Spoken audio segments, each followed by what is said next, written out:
Hi Marit Pare, samahan niyo ako sa panibagong araw ng inyong kusinerang ina for today's video.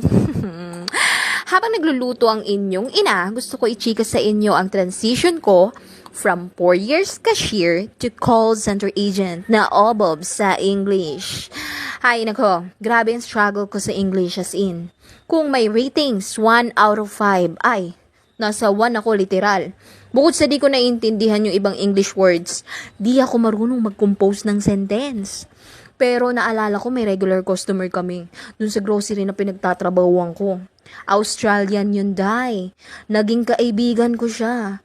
At syempre, minsan sumasagot ako sa mga kwento niya. Diyos ko, English Carabao. Tas, yes na lang dun sa di ko naintindihan na salita. Wala. Obob talaga ako sa English, pero malakas ang loob ko. Isa yun sa mga naging sandata ko. Pumangalawa yung pag-aaral. Naalala ko break time ko, yun yung oras ng aral ko. Nanonood ako, basic English. Tapos sa utak ko, nagsasalita ko English. Alam nyo yung pangatlo.